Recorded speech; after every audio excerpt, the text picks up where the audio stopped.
You ever see a room go from dead silent to absolute chaos in 3 seconds flat? That's what happened when the judge slammed her gavel. But let me back up a sec, because the real story didn't start with that explosion in the courtroom, or the sound of those cuffs finally snapping on the right wrist for once.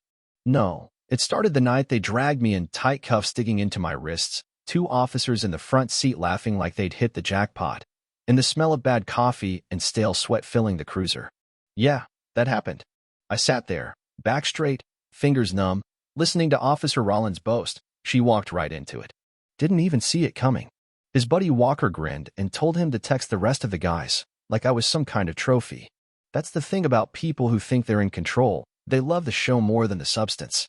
So there I was, Catherine Hudson, walking through the police station with my head held high, acting like I'd never been here before, though truth is, this wasn't my first rodeo. But this time, it was different. I wasn't undercover, wasn't playing a part, and honestly, I wasn't scared. They wanted everyone to see me, another black woman in cuffs, another big catch.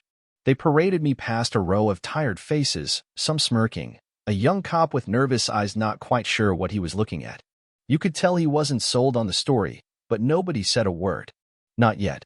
The processing officer didn't even look up as Rollins rattled off my name, the charge, the whole script. My fingerprints locked into the system, mugshot snapped, the whole humiliating dance, until I finally landed in a cell that smelled like lost hope. That's when the waiting started.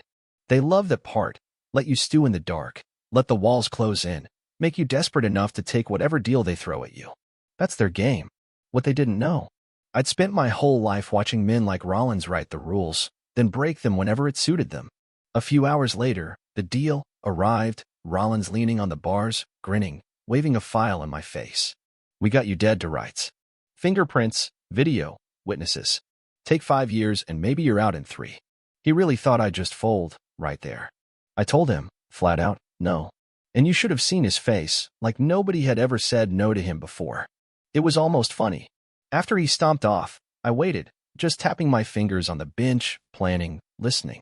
That's when my court-appointed attorney showed up, all nerves and law books, still green enough to believe the system was something you could fix if you just worked hard enough. Lisa Barrett. She slid a folder across the bench, same deal, same evidence, and a nervous little speech about how this is the best you're gonna get. I asked her, you really believe this? That everything about this case makes sense? And the truth is, I could see it. She wanted to believe in justice, but something about my case was making her skin crawl. I told her straight, you know what happens if I take the deal? They celebrate, have a drink, forget my name, and then do it again to somebody else. Lisa didn't have an answer for that. She left promising nothing, but I could see the doubt had settled in, even if she wouldn't admit it out loud. Rollins tried one more time to rattle me, acting all tough, but I just told him, you're scared. Because you know you left a loose end somewhere. You always do. He stormed out, fist clenched, but I could tell I was in his head now. The wheels were coming off their little operation. Next day, it's showtime, the courthouse is packed, cameras everywhere, the air thick with tension and cheap floor wax. They brought me in shackled, orange jumpsuit, head high. Lisa was there, too, looking like she hadn't slept in days, clutching her briefcase so hard her knuckles were white. She'd been digging, and you could tell by the way she moved, something wasn't adding up for her, and maybe, just maybe, she was starting to see the truth.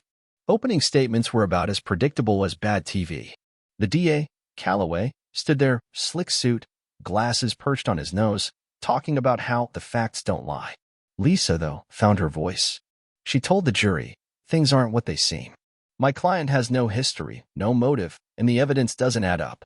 People started to murmur. The judge let it ride, and then came Rollins, strutting up to the stand, giving his version, the anonymous tip, the bag of drugs, my fingerprints, all tied up with a bow. But Lisa cut him to pieces. She asked about the tip. He didn't know the caller. She asked about the fingerprints. He admitted the report focused on mine, even though there were others. Why is that? Lisa asked, turning to the jury. And for the first time, you could see cracks in their story. Lisa kept going, grilling the forensic analyst, poking holes in the airtight evidence, making the prosecution sweat. At lunch break, Calloway was pale, Rollins looked ready to crack, and Lisa pulled me aside, whispering that she'd found something, my file wasn't what it seemed, and if the prosecution figured it out, the whole trial could explode. That afternoon, the real twist hit. The defense called me, me to the stand. You could feel the shock in the room. Defendants never testify, but Lisa knew it was now or never. She asked me, on record, if I'd ever seen those drugs before. I said no. Did I know about the bag? No. Then she asked what it was really about, and I laid it out: power, control, and two cops who'd been running the scam for years. You could hear a pin drop as I said, I know, because I've been investigating them for 2 years. I'm with the FBI. Total chaos, reporters scrambling, the DA's face white as a sheet, Rollins literally jumping to his feet calling me a liar, judge banging the gavel, shouting for order. Lisa dropped the hammer, a fat federal file with affidavits, forensic proof of tampered evidence, and internal police reports. It was over. The judge granted the motion to dismiss, the agents came in, and for the first time all week, those cuffs snapped on the right wrists. Rollins and Walker dragged out of the courtroom, faces twisted with rage and disbelief. As for me, I got my freedom back. But more than that, I got to see the look in their eyes when they realized their game was up. I stepped out of that courthouse into the kind of sunlight you don't appreciate until you've spent too long staring at concrete walls, and I took the deepest breath I'd had in days. Lisa was there, too, smiling, shaking, not quite believing what had just happened. But here's the kicker. Sure, I was one of the lucky ones. I had a badge, an out, a way to fight back. But how many others never get their day in court? How many names are forgotten because nobody bothers to look twice? You tell me, is that justice, or just another day in America? So go ahead, drop your thoughts below. Who was right, who was wrong, and what would you have done if you were sitting in that jury box? Because if there's one thing I know, it's this: the truth always comes out. One way or another.